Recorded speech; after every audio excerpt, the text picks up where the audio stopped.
বান্ধবীর মেয়েকে পড়াতে গিয়ে বান্ধবীর শ্বশুরের কুপ্রস্তাবে রেশমি বাকরুদ্ধ হয়ে গেল। স্যালারির খামটা হাতে দিয়ে লোকটা বলতে লাগলো, এই নাও তোমার এ মাসের টিউশনের বেতন, তবে এর থেকে আরো ডাবল টাকা তোমাকে আমি দিব, শুধু আমাকে একটু সময় দিবে। আপনি আমার বাবার বয়সী, আপনি আমাকে এসব নোংরা কথা বলতে পারেন না। ইয়াকুব সাহেব বললেন, দেখো তুমি যেভাবে আসো সেভাবেই আসবে, ওকে পড়াবে, তারপর জাস্ট আমাকে 2 ঘন্টা করে সময় দিবে। আমি বৃদ্ধ মানুষ, সময় কাটে না, তাই একটু তোমার সাথে এনজয় করব।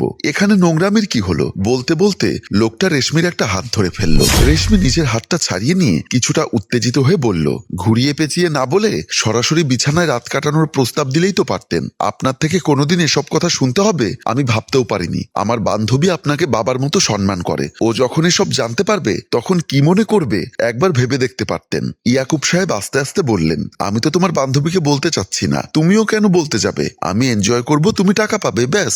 রেশমি তীব্র ঘৃণায় লোকটার মুখের উপরে থুতু ছিটিয়ে দিয়ে কোন রকমে সেখান থেকে বেরিয়ে আসলো। বাসা থেকে বের হতেই তার বান্ধবী শাকিলার সাথে দেখা হয়ে গেল লিফটের সামনে। শাকিলার মেয়েকে রেশমি পড়ায়। রেশমির চোখে জল, কান্না করছে। কিরে রেশমি, তোর চোখে জল কেন? কি হয়েছে? কেউ কি তোকে কিছু বলেছে? চুপ করে থাকিস না, আমাকে বল। রেশমি আকুতির স্বরে তার বান্ধবীকে বলল, শাকিলা, আমার একটা অনুরোধ রাখবি? কি অনুরোধ? কি হয়েছে তোর? কাঁদছিস কেন? বলবি তো কি হয়েছে? রেশমি নিজেকে সামলে নিয়ে বলল, এই মাসের তো আর একদিন বাকি, তুই এই একদিন আমি সেজে তোর মেয়েকে পড়াবি, মানে বোরখা পরে থাকবি, যেভাবে আমি চাই। শাকিলা বলল, একদিন আমি পড়াবো? কিন্তু কেন? দেখ, আমি নিজেই জব করি, কখন বাসায় আসতে পারি তার কোনো ঠিক নেই। আজকে কিছুটা তাড়াতাড়ি আসতে পেরেছি, তাই তোর সাথে দেখা হলো। শাকিলা, আমি তোকে কথাটা বলছি, তার একটা কারণ আছে। কালকে এই মাসের আর একদিন বাকি, না হলে পুরো মাস হবে না। আমি আর পড়াবো না, শেষ একটা দিন আমি সেজে তোর মেয়েকে পড়িয়ে পুষিয়ে দিবি প্লিজ। ধর বান্ধবী হিসাবেই বললাম। শাকিলা হেসে বলল, দূর পাগলি, ওই একদিন পড়াতে হবে না। কিন্তু তোর চোখে জল কেন সেটা আমাকে খুলে বল। আমি তোকে এখন কিছুই বলবো না। তুই যদি কালকে আমার মতো করে তোর মেয়েকে পড়াতে বসিস তাহলে সবকিছু নিজের চোখেই দেখতে পাবি। বলেই রেশমি চোখের জল মুছে লিফটের ভেতরে চলে গেল। শাকিলা ভাবতে লাগলো, এমন কি হয়ে গেল যার জন্য রেশমি এভাবে চোখের জল ফেলতে ফেলতে চলে যাচ্ছে। পরদিন অফিস থেকে ছুটি নিয়ে রেশমির মতো করেই বোরকা পরে শাকিলা নিজের মেয়েকে নিজের বাসায় পড়াতে গেল। কাজের ছেলে দরজা খুলে দিল। শাকিলা সোজা মেয়েকে পড়াতে টেবিলে চলে গেল। 1.5 ঘন্টা পড়ানো শেষ। তারপর পড়া শেষে মেয়ে যখন ঘরের ভিতরে চলে গেল, শাকিলা যখন যেতে যাবে তখনই শাকিলার শ্বশুর ঘরে ঢুকে শাকিলার হাত ধরে ফেলল।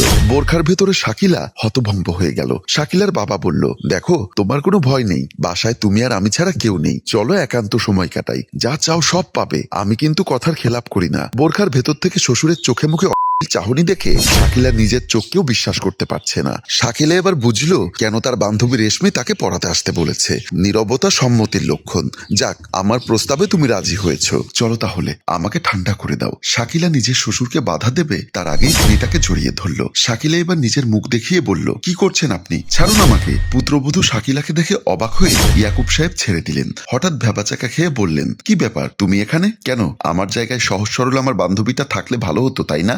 আপনি ওর সাথে এরকম খারাপ আচরণ করেছেন বলেই ও আমাকে এখানে এসে নিজের চোখে দেখতে বলেছে। আর আজ যদি না আসতাম তাহলে হয়তো দেখতে পারতাম না। ছি, আপনাকে আমি আর কোনোদিন সম্মান করতে পারবো না। কথাটা বলে শাকিলা নিজের ঘরে চলে গেল। রাতের বেলা শাকিলা যখন ঘুমোতে যাবে ঠিক তখন তার ঘরের ভেতর উপস্থিত হলো তার শ্বশুর। কি ব্যাপার, আপনি এত রাতে আমার ঘরে? আমি বুঝে আসতে পারি না তোমার কাছে? আসতে পারেন, তবে এত রাতে না। তাছাড়া এই মুহূর্তে আপনার আমার কাছে কিছু চাওয়ার নেই, আমি জানি। ইয়াকুব মুচকি হেসে বললেন, তোমার কাছে কিছু চাওয়ার নেই কিভাবে বুঝলে? তোমার কাছে যে জিনিস আছে সেটাই তো আমার এখন সব থেকে বেশি দরকার। শাকিলা অবাক হয়ে বলল, আপনি নিজের ঘরে গেলে আমি খুব খুশি হব। জানো বৌমা, আমি আসলেই এতদিন বুঝতে পারিনি যে জিনিস আমি সারাদিন বাহিরে খুঁজতাম তা এতদিন আমার চোখের সামনেই আমার ঘরে ছিল, কিন্তু আমার মাথায় আসেনি। আমার যেটা দরকার সেটা তো তুমি দিতে পারো। আমার ছেলে দেশে নেই, তোমার একা ঘুমোতে কষ্ট হয়, চলো আমার সাথে, আমার ঘরে ঘুমোবে। ছি, আপনি এতটা খারাপ? আপনি আমাকেও ছাড়লেন না? এমন কুপ্রস্তাব আপনি আমাকে এভাবে দিতে পারেন? বৌমা, তুমি শুধু শুধু রাগ করছো। আমি তোমার জ্বালা বুঝতে পারছি।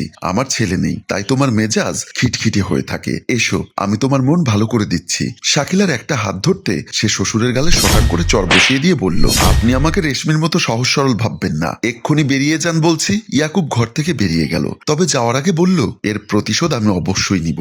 শাকিলা যেন হাঁপ ছেড়ে বাঁচল। তাড়াতাড়ি ঘরের দরজাটা বন্ধ করে দিল। কেটে গেল 2 দিন। একদিন সকালে অফিসে যাওয়ার জন্য তৈরি হয়ে বের হতে যাবে এমন সময় পেছন থেকে ইয়াকুব বলল, বৌমা, এত তাড়াহুড়ো করে যাচ্ছ কেন? একটু একটু আমার সাথে কথা বলে যেতে পারো? শাকিলা বলল, আপনার সাথে কথা বলার কোনো রুচি আমার নেই। তুমি আমার সাথে কথা বলতে চাচ্ছ না, সেটা নিয়ে আমার সমস্যা নেই, তবে আমার কাছে একটা জিনিস আছে, সেটা তোমাকে দেখানো জরুরি। এই বলে মোবাইলটা এগিয়ে দিতেই তাতে শাকিলা দেখলো সেখানে শাকিলা নিজের ওয়াশরুমের গোসলের ভিডিও আছে। উত্তেজিত হয়ে শাকিলা মোবাইলটা আছাড় দিতে চাইলেই হাসতে হাসতে ইয়াকুব বলল, একটা মোবাইল আছাড় দিয়ে লাভ কি? এটা আমি আরো কয়েক জায়গায় কপি করে রেখেছি, তাছাড়া আমার বিশ্বস্ত মানুষকে দিয়ে রেখেছি, যদি আমার কিছু হয়ে যায় এটা অবশ্যই যেন ইন্টারনেটে আপলোড করে দেয়। তাও বলে দিয়েছি।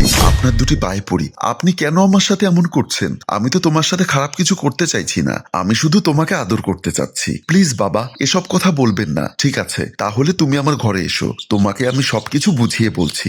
বলেই শাকিলার হাত থেকে মোবাইলটা নিয়ে ইয়াকুব ভেতরে চলে গেল। শাকিলা প্রচন্ড ঘামতে লাগলো, সে কি করবে বুঝতে পারছে না, কিন্তু এটার একটা সমাধান হওয়া খুব জরুরি। তাই সে ইয়াকুবের সাথে কথা বলতে গেল।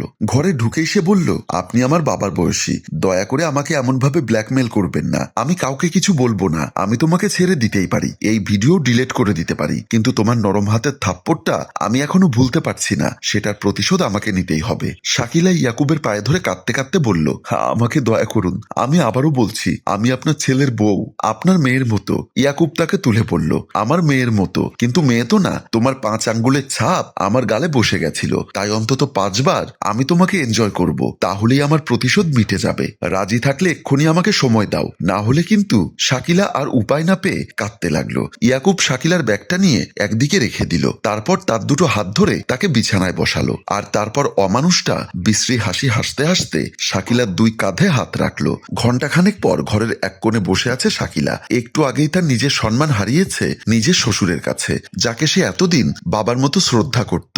ব্যাপারটা ভাবলেই ঘেন্নায় তার গা চলে যাচ্ছে। এমন সময় সামনে কারো পায়ের পদক্ষেপ দেখতে পেয়ে দাঁড়িয়ে গেল। কাজের ছেলে মকবুল বলল, ভাবি এভাবে কান্না করছেন কেন? চোখ মুছে শাকিলা বলল, আমার মেয়ে কোথায়? ওকে তো আমি স্কুলে পাঠিয়ে এসেছি। ভালো করেছিস। মকবুল পেছন থেকে শাকিলার হাত ধরল। শাকিলা অবাক হয়ে ঘুরে বলল, তোর এত সাহস, তুই আমার হাত ধরেছিস?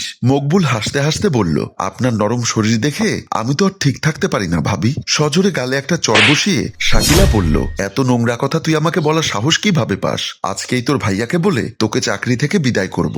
আমাকে না হয় বিদায় করে দিবেন, আমি বাহিরের লোক, আর ঘরের লোককে বুঝি সবকিছু লুটিয়ে দেওয়া চায়? মানে কি বলতে চাচ্ছিস তুই? একটু আগে আপনার নিজের শ্বশুরকে মধু খাওয়ালেন, আর আমি একটু চাইলেই দোষ? তারপর মোবাইল বের করে বলল, আমার কাছে কিন্তু সবকিছুর ভিডিও আছে, ভাইয়াকে আমিও ফোন দিতে পারি। তুই এটা কি করেছিস? তুই কেন আমাকে ব্ল্যাকমেল করছিস? তোর কি লাগবে আমাকে বল, তোর কত টাকা লাগবে বল, টাকা দিয়ে কি করব ভাবি? টাকা কি আর সব ক্ষুধা মেটাতে পারে? শাকিলা মকবুলের ইশারা বুঝতে পেরে বলল, এবার কিন্তু বাড়াবাড়ি হচ্ছে মকবুল। ঠিক আছে, তাহলে আমি ভাইয়াকে ভিডিওটা পাঠিয়ে দিচ্ছি। না দাঁড়া। মকবুল একটা দত্তের মতো হাসতে হাসতে শাকিলার হাত ধরে অশ্লীলভাবে তাকিয়ে রইল। আরো 2 দিন পর হঠাৎ বাসায় আসলো সাকিব। সবাইকে সারপ্রাইজ দিতে ঘরে এসে বেশ বড়সড় একটা সারপ্রাইজ পেয়ে গেল সাকিব নিজেই। সে দেখলো তার স্ত্রীর ঘর থেকে তার বাবা প্যান্টে চেন লাগাতে লাগাতে বের হচ্ছে। তার সারা শরীর ঘামে জবজবে হয়ে আছে। তার আর বুঝতে বাকি রইল না তার পেছনে তার স্ত্রীর সাথে তার বাবার নিশ্চয়ই বিনিময় হয়েছে। বেশ বড়সড় একটা ধাক্কা খেলো সাকিব। আবার যখন দেখতে পেল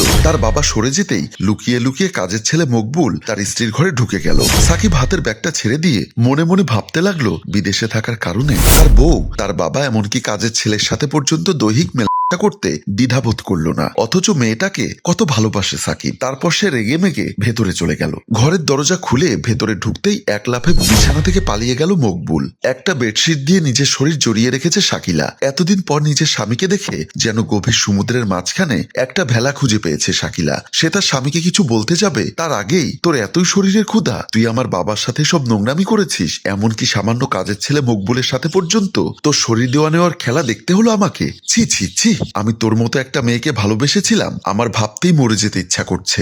সাকিব, তুমি আমাকে ভুল বুঝছো। তুমি একবার আমার কথা শোনো। আমি তোমাকে অনেকবার কথা বলতে চেয়েছি, কিন্তু নিজের সংসার বাঁচানোর জন্য বলতে পারিনি। আমি ভেবেছিলাম তুমি আমার কথা বিশ্বাস করবে না। কেন করব বিশ্বাস?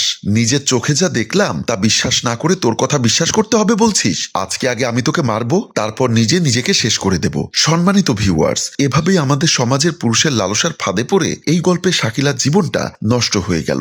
এই মুহূর্তে ওর কি করা উচিত কমেন্ট বক্সে লিখে জানাতে পারেন। আর গল্পটি ভালো লাগলে লাইক, কমেন্ট ও শেয়ার করার অনুরোধ জানাচ্ছি। গল্পটি রচনায় অভিক ও চিত্রগ্রহণ ইপ্তি হোসেন এবং সম্পাদনায় আলমগীর। ধন্যবাদ।